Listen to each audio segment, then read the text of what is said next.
And thanks, Tucker, and welcome to Hannity, the great one, a rare appearance, Mark Levin. He'll be here in just a minute, but first, it's time to cut through all the clutter, break down what we know about wiretapping and politically motivated investigation by the Obama administration.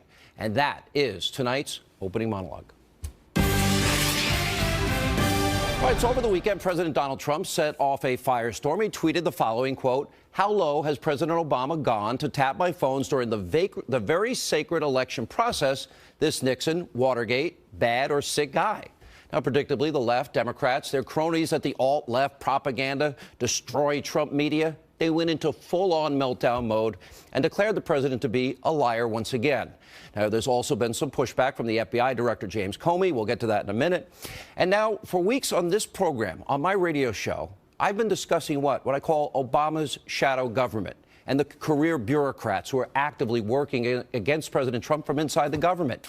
Many of these are people that are President Obama holdovers. And I've been telling you about we, the people, that there are other people in the intelligence community purposely leaking information to try and damage and destroy President Trump and the advisors, of course, that surround him. One by one, every advisor. They have been smeared. They have been slandered. They have been besmirched. Even his children, even his wife and daughter. We've also been reporting on how the alt-left propaganda, destroy Trump media, is colluding with these leakers and deep state bureaucrats with the sole purpose of stopping President Trump's agenda to try and delegitimize the president with the hopes of eventually removing the president from power, overturning a free election. Now, is this a conspiracy theory, paranoia? No. Why? There's a disturbing pattern that's going on here. Now, let's take a look at the case of former Trump National Security Advisor. That's retired Lieutenant General Michael Flynn. Remember news reports? A December call Flynn made to the Russian ambassador, captured by what the New York Times described as a, quote, routine wiretap of Russian diplomats and that phone.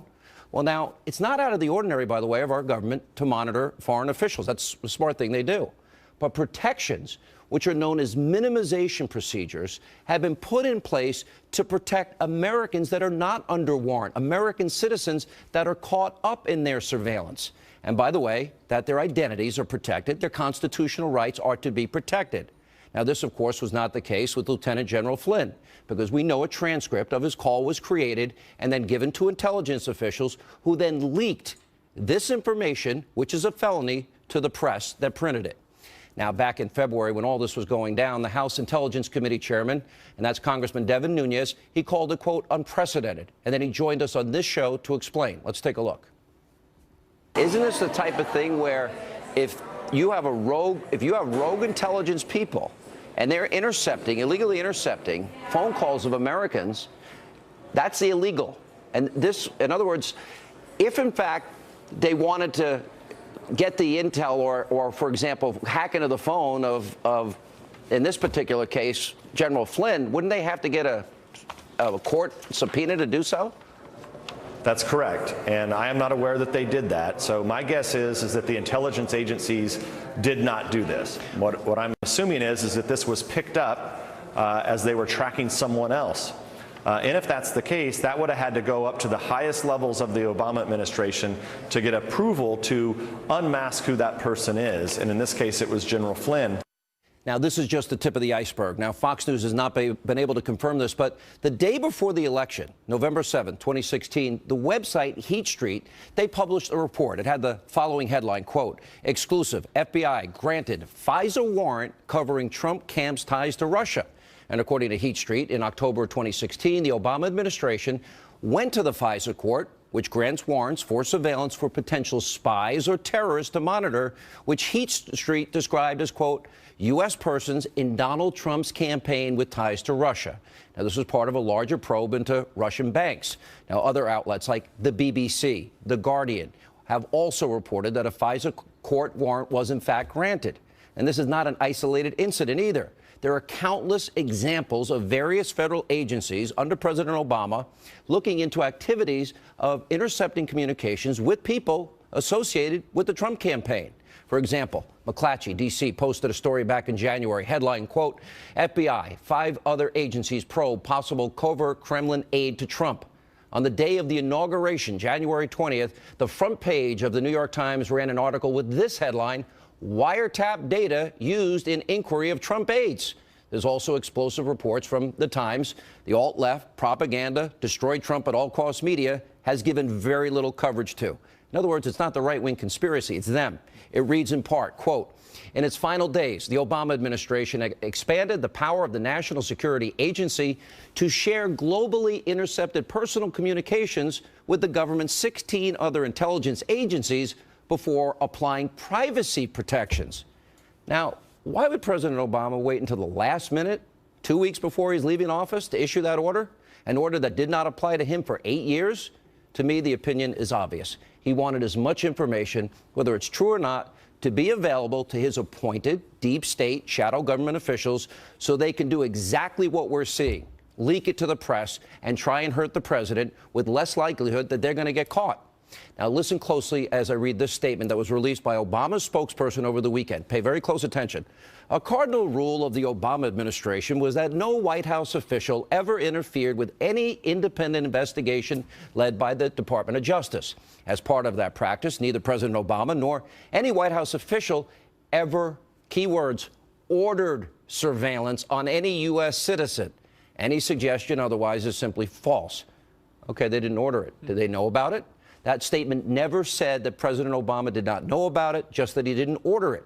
Even President Obama's former speechwriter noted this on Twitter this past weekend. Now, the question that we need answered is very simple and very basic, and it's this. Did, in fact, the President of the United States, what did he know and when did he know it? In other words, did the President have any answers about the surveillance of an opposition candidate in the middle of an election? Now, the American people deserve the truth. But he doesn't have much credibility on the issue. Why? Because his administration wiretapped the phone of our own colleague, James Rosen. There's also former Attorney General Michael Mukasey, who knows a thing or two about this entire process. Here's what he said. This is the difference between being correct and being right. I think the president was not correct, certainly, in saying that President Obama ordered a tap on a server in Trump Tower. However, I think he's right in that there was surveillance and that it was conducted at the behest of the attorney of the Justice Department through the FISA court. And what do you base that on? I base that on news reports that you mentioned in the last spot. I also base it on a kind of inadvertent blurting out by Adam Schiff that his committee wants to talk to the counterintelligence agents at the FBI who were involved in this. Now, what that means is that this is part not of a criminal investigation, but of an intelligence gathering investigation. By the way, didn't she cry the night of election night? All right, we'll put that aside.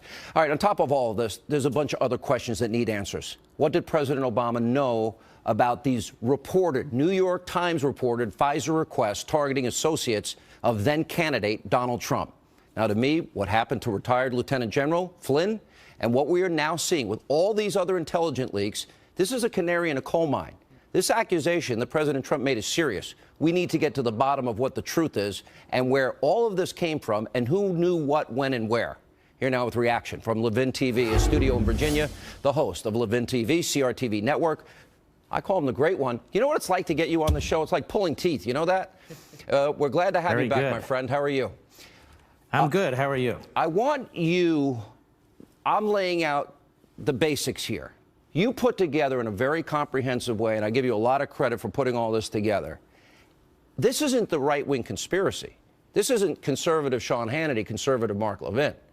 This is the New York Times. This is McClatchy. Explain. And yet it's only conservatives who are concerned about what they're reading in liberal media outlets. Have you noticed that? The media is very confounded right now. They're very confused. They don't know whether to trash themselves, trash their colleagues, or what. Now, you asked a question. You said, what did Obama know? We know he knows this much. Everything you just read, he knew, because it's in the newspapers. That's pretty big. Number two, we know that if a FISA warrant was secured, it's very likely in his daily intelligence briefing or a call from the Attorney General or the Director of the FBI, the President would be given a heads up. There's nothing illegal about it, but he'd be given a heads up. Here's what else we know. There's all kinds of, based on these reports, investigative activities going on. You know, McClatchy reported the agencies involved, the FBI, CIA, National Security Agency, Justice Department, Treasury Department's Financial Crimes Enforcement Network. I assume Obama knew something. I mean, unless he's Helen Keller. Now, let me make another point about this.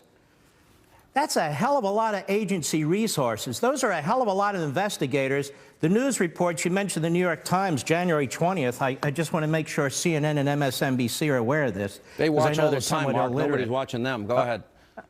Wiretap data used in inquiry of Trump aides. I never said independent of news reports about the wiretap. Wiretap data used in inquiry of Trump aides. Well, didn't Mr. Clapper say there were no FISA orders issued? Can you play that tape for me so I can comment on that and pull this together? I think we have that loaded, and because he said it on Meet the Press this weekend. But we'll get it in a second. It's very profound. Yeah, well, but we'll get to that in a second. Go ahead. But let me comment on it. It's very, very important. It's very important because if Clapper says there was no FISA order, and he was very broad and he was very definite, and he said, no, I don't remember this, and you'll play it later, then what the hell are we talking about? That means they didn't have enough information for probable cause to get a warrant in front of the FISA court. So what's the FBI, the CIA, the National Security Agency, the Justice Department, the Treasury Department's Financial Crimes Enforcement Network investigating? What are these wiretaps that the New York Times is talking about? You know, I know they want to focus on Donald Trump and his tweet. I want to focus on America and the Constitution. The reason I got fed up with this last week is I'm a constitutional conservative. I look at this. If I'm reading these news reports, we have a runaway executive branch. I don't know who knows what. And as of today, the media don't appear to know who knows what, which is exactly why I've been calling for congressional investigations. The question is, why aren't CNN, CBS, NBC, MSNBC, and all the rest of them, why aren't they concerned about this? Mark, rather than mock the president and his tweet, pay attention to what your own reporters and other reporters are saying. So what you say is really deep and profound here, and I want to put some emphasis on this, and that is that the news media reported the leaks, the news media reported the surveillance, they reported it repeatedly. This is the mainstream media. As far as I know, they've never retracted the story, and everybody knew about it. It was not something that was hidden. Now, in fact, Donald Trump mentions that, in fact, it happened, and somehow this is, oh, my gosh, this is outrageous. What do we, how do we definitively find out that, in fact, in June and again in October, there were attempts to surveil the then candidate of the opposition party by the current administration at the time, the Obama administration? Well, two things need to happen one way or another. Number one, the FISA applications, which Clapper denies, by the way. He denies, and the follow-up was pathetic over there at NBC, but we'll get to that. The FISA applications should be released. That's number one. The warrant that was supposedly secured in October should be released. The other thing that needs to be done is these daily presidential briefings that the president received, that the intelligence agencies and law enforcement agencies coordinate on and prepare. The Intelligence Committee chairmen need to read them. And now we'll get to the bottom of this. Now, I find it very interesting. People are saying, well, let Trump release the damn FISA stuff. Can you imagine if he does that? He'd be accused of interfering with investigations, trying to intimidate the Justice Department. No.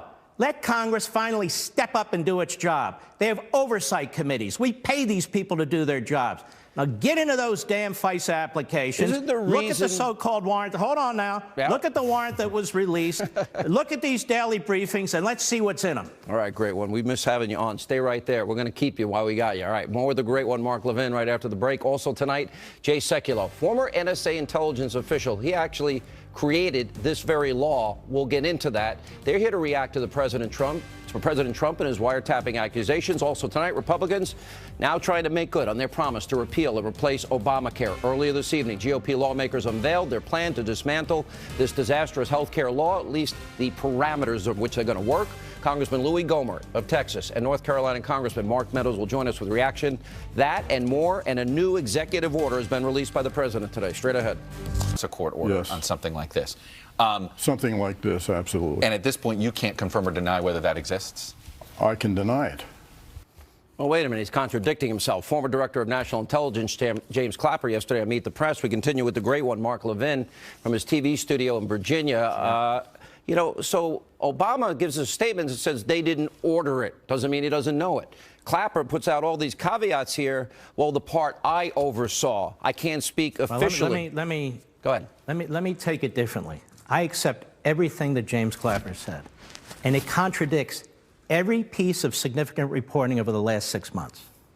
If he's saying there was no FISA application, there was no FISA warrant, then why have so many news entities said that there are? That's number one. And number two, why didn't Chuck Todd have Mr. Clapper on weeks ago, before I did my radio show, before Donald Trump tweeted?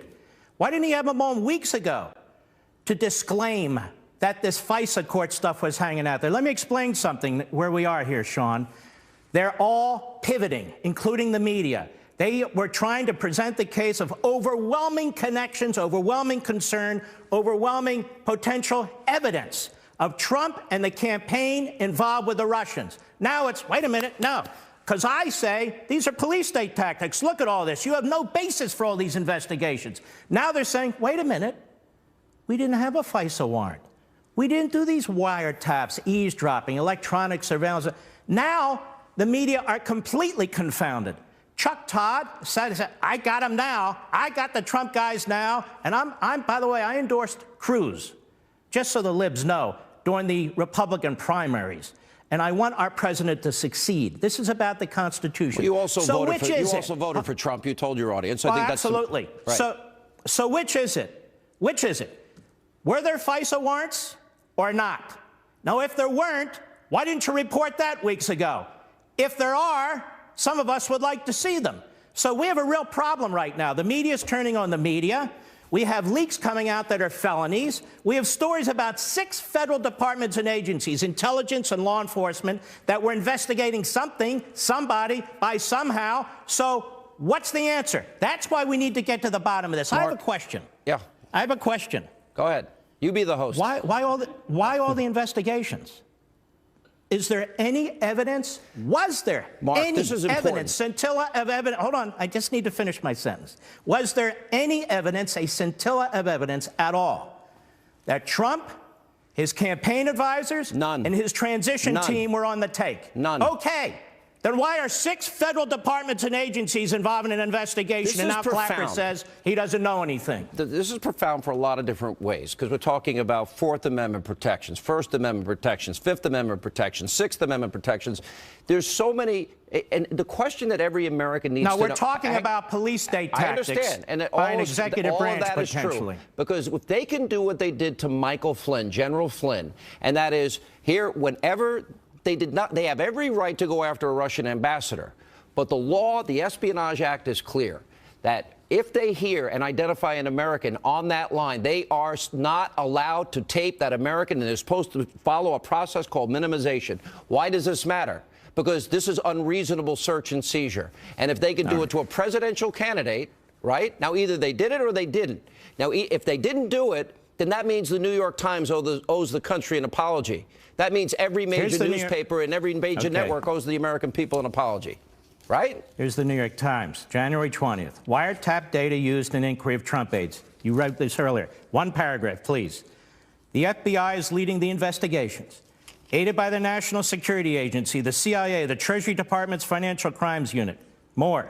The investigators have accelerated their effort. This is on Inauguration morning, front page above the fold. The investigators have accelerated their efforts in recent weeks, but have found no conclusive evidence of wrongdoing, the official said. One official said, listen to this, intelligence reports based on some of the wiretap communications have been provided to the White House. Now, I didn't write that. You didn't write that. I asked Mr. Clapper. The FBI is leading an investigation. Did you know about that, sir?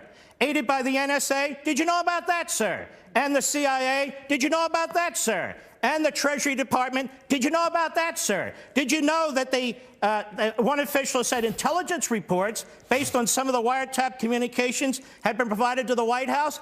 Did you know about that? And Chuck Todd, why didn't you ask him these questions? That's my question. Why are the media so lackadaisical and not curious? You know, because you put all this together and you made such a compelling prosecutorial case here, that it can't be argued intelligently because it's either one or the other. But then you get attacked by these little pipsqueaks on television. Let's go to one example. There's a lot of. What does the White House gain by the president of by Steve Bannon most likely handing the president of the United States a Breitbart article and talking about what a rabid right-wing talk show host has been theorizing? Liberal Joe is Joe's calling you a rabid right-wing host, Mark. Well, he's a chameleon. But let me just say this, Joe. Here's what I do know. You remember the movie Deliverance? The guy with the guitar on the bridge? Yeah. You remember that? Yeah. Joe's the splitting image, isn't he? Yes, he's the splitting image. Okay. Listen, I got to go. I'm out of TV. Will you come on the show more often? Because if I don't pressure you publicly, you won't come on. You're invited on all the time. You're one of my best friends, and you never come on the show. Tell the audience why. We got Levin TV right here, baby. CRTV. You can still come on this show occasionally. I'll come on more often. All right. Great one. Yes, By the way, there's a reason I call you the great one. Thank you, my friend. Good to see you. You too. Very compelling. Coming up next, more. The president's been very clear, as we've stated, that I think there's enough there that we want the House and Senate Intelligence to use the resources they do to make sure that they look into this matter. I mean, there's some. Anyway, I do not want to get ahead of where they may go with this or what they may look at, but I'm going to leave it to them. If we start down the rabbit hole of discussing some of this stuff, I think that we end up in a very difficult place. That was White House Press Secretary Sean Spicer earlier today talking about President Trump's wiretapping claims. Joining us now from the American Center for Law and Justice, Jay Sekulow is back with us. Former intelligence official at the National Security Agent Bill Binney is with us. Jay, let me go back to my monologue. I thought Mark did a really good job of breaking down the media report of this. This is the liberal media. But let's get back to deep state, shadow government, and the fact that you have all these Obama holdovers. You have 500 people that need to be confirmed. The majority, only last week did we get Carson and Rick Perry, and all these people, all these lifetime bureaucrats, and now all these intelligence leaks. All of them are a felony, are they not? They are a felony, and you've got basically unelected, unaccountable bureaucrats deep within the government. We called it, and you correctly said it, as shadow government. And these bureaucrats are not in lockstep at all with this administration. In fact, they're counter to it. So in their view, they're saving the country because they're going to oppose the president. So then you have the leaks. And I think the most telling aspect of this, Sean, something you and I have talked about several times, and that is 17 days before President Obama leaves office, 17 days before he leaves office, he'd been in office almost eight full years. He changes the way in which signal intel is distributed. It used to just go, since the Reagan era, it used to just go to the NSA. They would decide where the raw data would go. And he changes it with 17 days left so that 17 additional agencies get it, which, of course, makes it much more difficult to determine who is engaged in the leaks. But what's getting lost in this entire discussion, and that's what I think we have to focus on, is that this information is being leaked. It's being leaked, and it's leaked selectively, and like in the case of General Flynn, things that should never have been leaked and never have been. This is unprecedented. Bill Binney, didn't you help write this 78 FISA law? No, I didn't. I didn't have anything to do with that law, but I was fairly familiar with it when I was in NSA. Okay, though. and you served for 32 years. I'm sorry, I misspoke. I thought I read that earlier today. So, but for 32 years, and then you retired. Why? I retired in October 2001 because they started spying on everybody in the United States. All the U.S. citizens. There was the bulk data collection of metadata. That was what the Second Circuit Court of Appeals ruled illegal. In other words, just in 2015. It's your belief that every American citizen, that all of this data, all of our cell phone calls, all of our text messages, and all of our emails, it is your belief, and one of the reasons you retired, because you could not live with this any longer, is that every American, that all of this is being saved and stored? That's correct. And that's also what I put in a sworn affidavit for the Jewell versus NSA lawsuit challenging the constitutionality of this collection. Well, I mean, I find this pretty, here you are, a highly placed NSA official, then become a whistleblower. From what I understood, you are the architect of the NSA surveillance program in some way, so maybe I misspoke in exactly what I was saying. But So you're saying that even today, that would mean, by the way, that James Clapper committed perjury because he said it wasn't happening. Did he commit perjury in your view?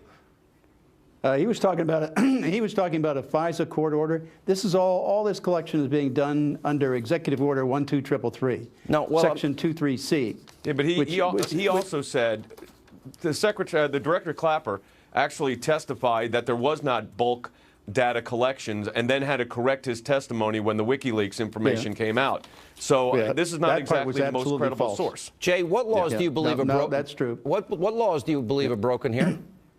Well, I mean, I think, look, anytime you're sharing national security information or classified information, you're talking about, you know, espionage. I mean, this is the stuff that this is the movies are Espionage made Act out of, we're except talking they're about. felonies. In other words, what they released on every General Flynn was a violation of the Espionage Act.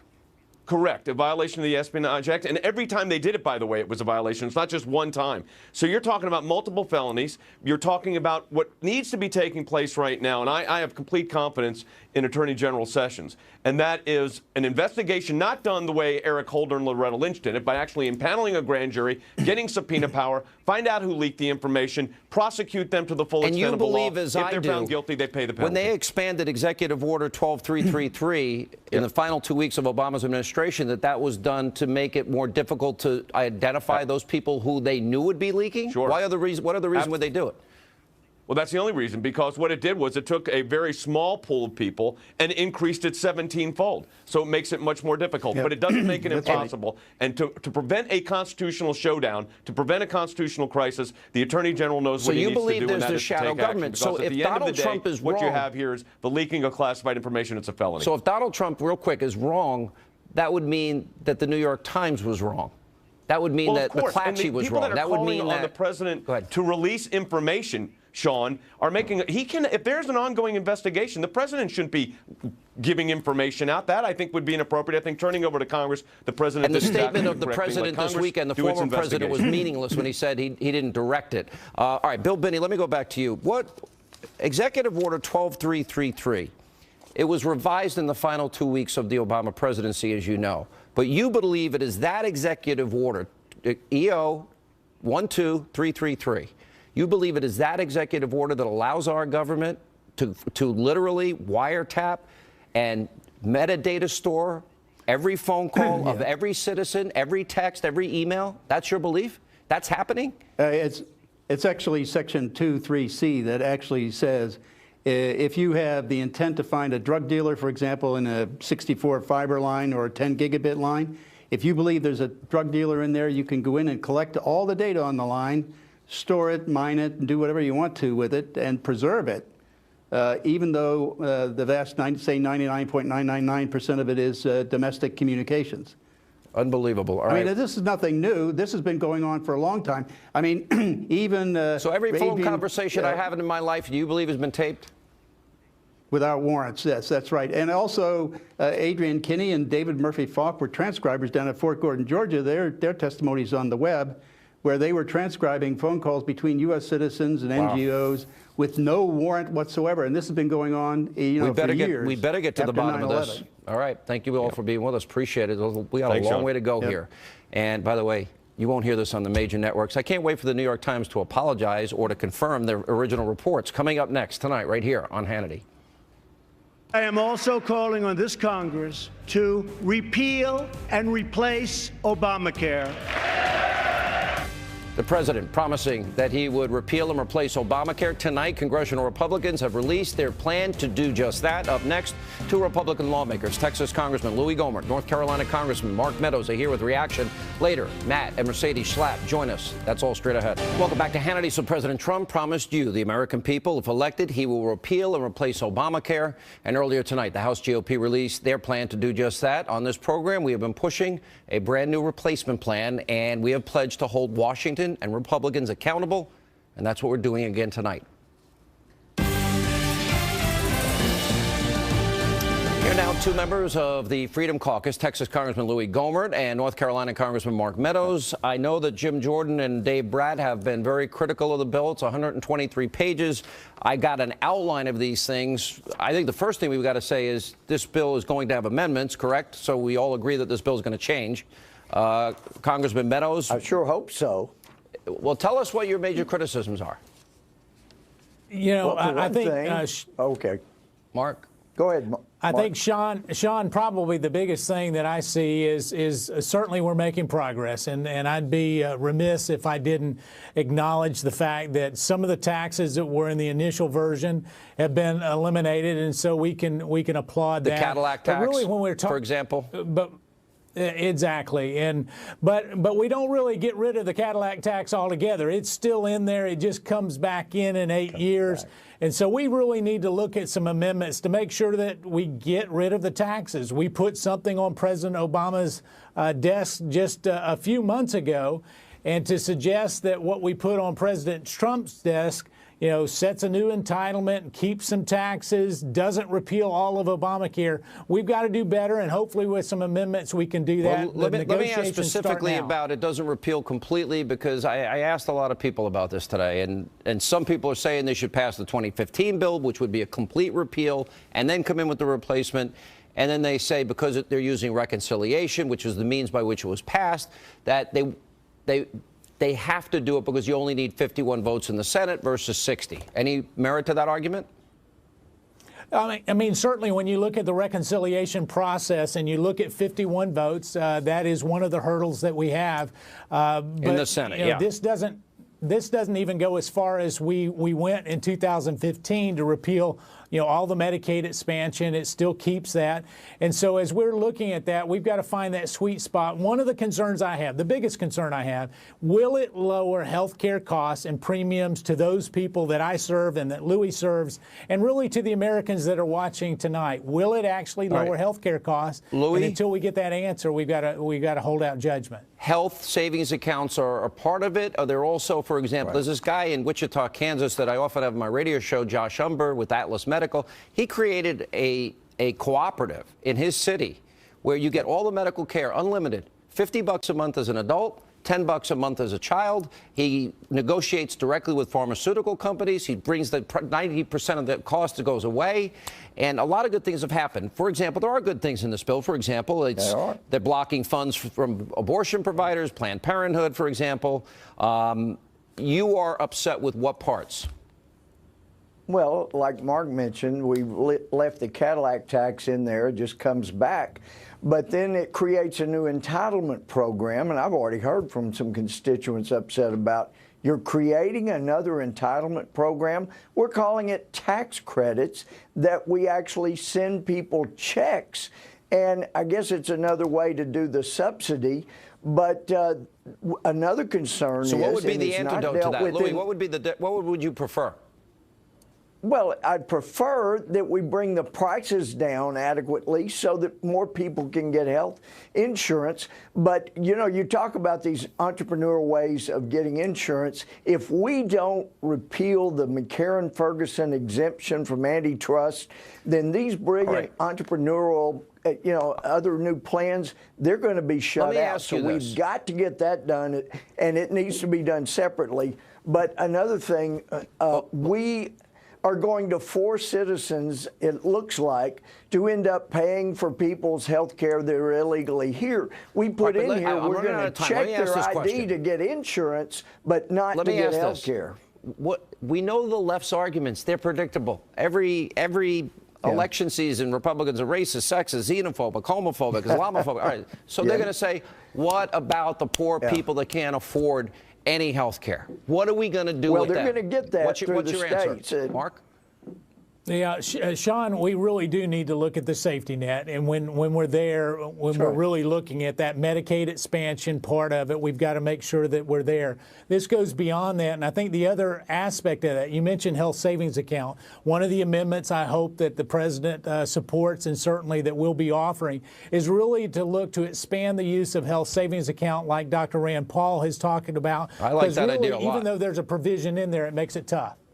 So it's not in there as completely as you'd want it? Because that surprises me. Well, it's not in there in terms of any of the That is the cure. subsidies, Sean, that go into it actually can't go to funding the health savings account. They actually have to go to purchase insurance. If you have that flexibility where you can actually put it in a health savings account, give actually patients more control over their dollars, I gotta let you then guys go. ultimately it helps. Yeah. Ultimately, you know what I'd like to do? And it puts a cap on how much you can put in health savings account. We need to get rid of that, and we shouldn't be penalizing states that didn't expand Medicaid. I may come down to Washington and try and get a group of you guys on all sides in a room and see if we can't do an hour and let the American people hear every detail of this so it doesn't become like you got to pass it to find out what's in it, which, by the way, to their credit, they released the bill. All right, thank you both for being with us. I agree with that. We got time. All right, and there will be amendments. It's going to evolve. But I got to go. I'm late. More reaction to the GOP's health care plan. Matt, Mercedes Schlapp.